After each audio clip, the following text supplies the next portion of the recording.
كان عندي شويه لحمه مفرومه صغيرين، وكان عندي كوسايه و... وجزرتين وكم بطاطسايه. وانا عارفه ان انا لو عملت كل الخضار ده مع بعضه الولاد مش هتاكله، لا هياكلوه بصلصه ولا هياكلوه لو عملته في الفرن.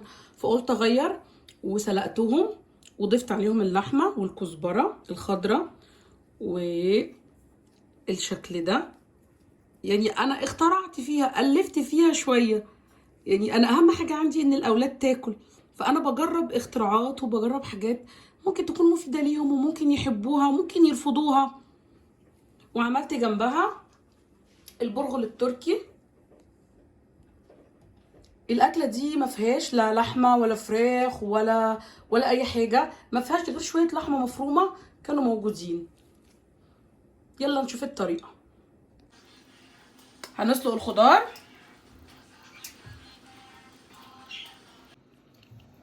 الخضار بعد ما سلقته وهبتدي اهرسه كده كله مع بعضه.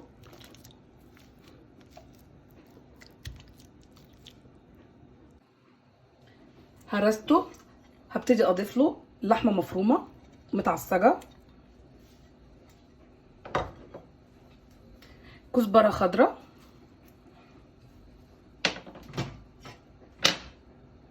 فصين توم، جبنه مبشوره،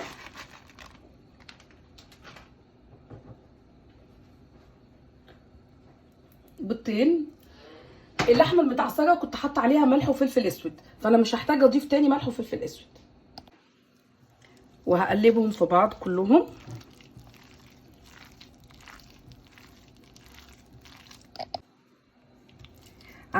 قلبتها كلها مع بعض بالشكل ده، لكن لازم اضيف عليها شويه دقيق كمان.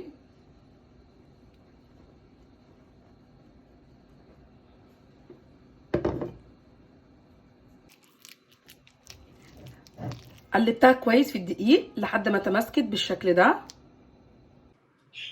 هجيب الورق بتاع الفرن ده،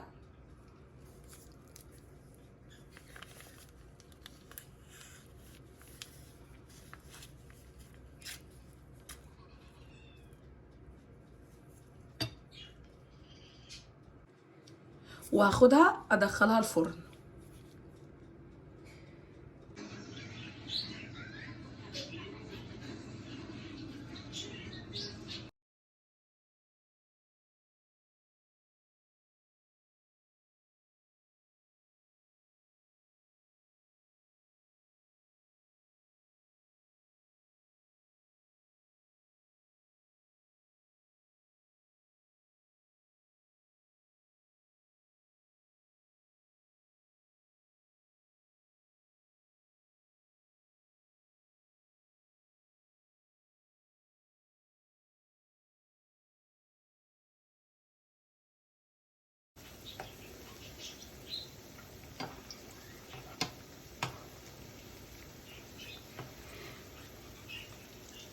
دي فيها الجزر والكوسه والبطاطس ولحمه مفرومه والكزبره الخضراء.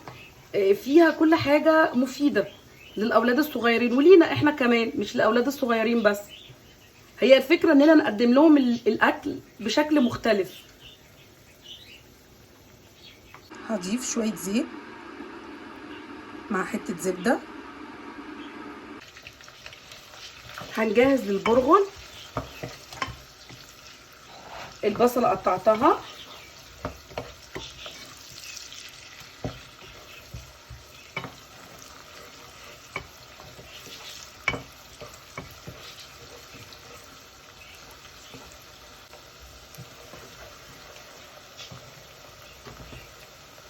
بعدين هضيف الفلفل الالوان، فلفل اخضر فلفل احمر، او ممكن فلفل اخضر لوحده فلفل احمر لوحده.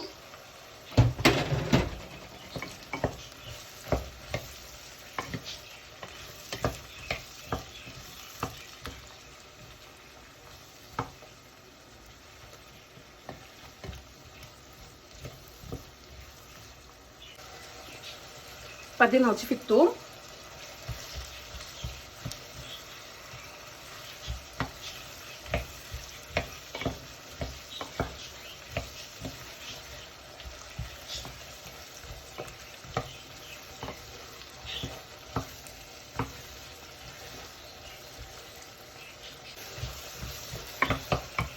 بعدين هضيف الطماطم، طماطميتين متقطعين صغيرين، معلقتين صلصه سوري،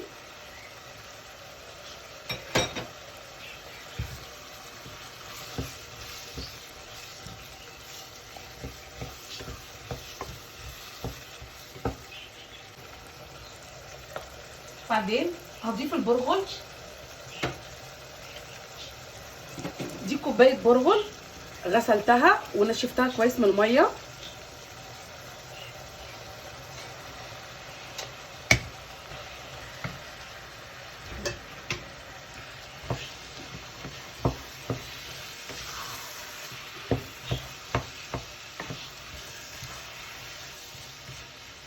بعدين هضيف البهارات بتاعتي، فلفل اسود، كمون، شويه نعناع صغيرين، وشويه فلفل حامي.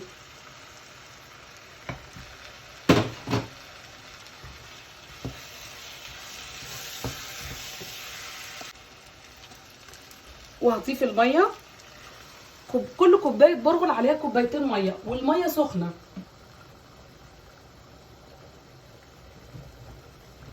الميه بنسخنها في الغلايه.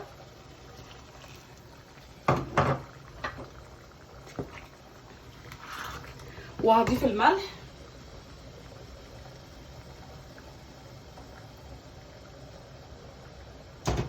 وهسيبه 7 أو 8 دقايق لحد ما الميه كلها تتشرب منه. هي خدت بالظبط 11 دقيقه. بعدين الشكل ده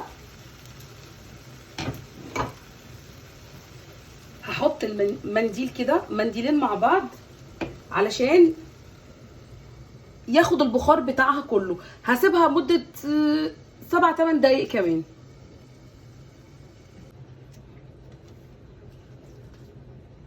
هشيل المنديل لان المنديل كده شرب كل البخار بتاعها. هقلبها بالشكل ده.